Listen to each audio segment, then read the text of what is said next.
I was 5 when I got my wings. I was 5 when I learned how to fly. I practiced with slopes, curls, and glides. And just when I was ready to soar, my mama marched me right through the library door, and I signed right on the dotted line. Hello, my name is Glenis Redmond, and I'm a teaching artist and a poet. That means I take poetry to the community. My goal as a poet and a teaching artist is to help you find the poetry within you.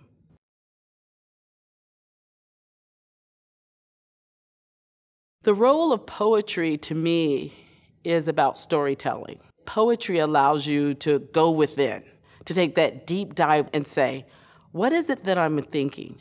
Better yet, what is it that I'm feeling?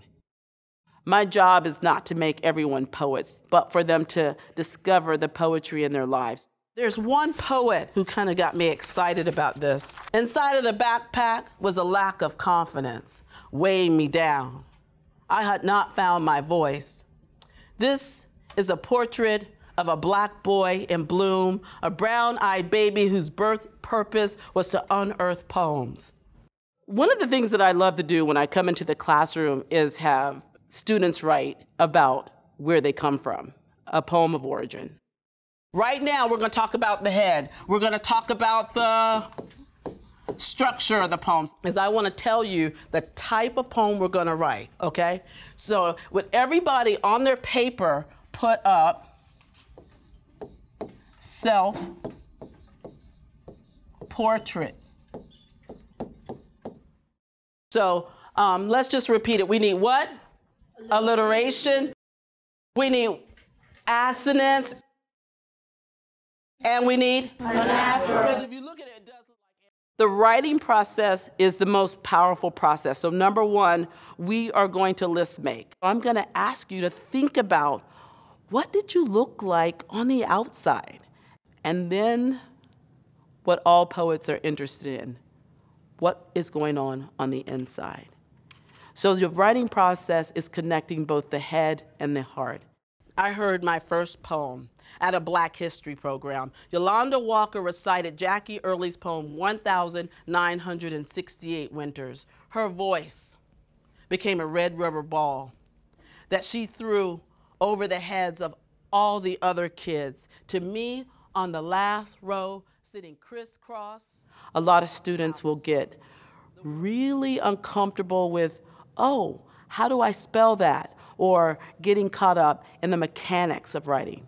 I say throw that out the window and tap your pen to your heart and let it flow. And the last thing I was a little bit of a loner and I was a little bit lonely. So I had a lot going on with me, didn't I?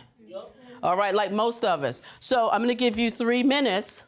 I want you to tell me what's going on in the inside with you at your age.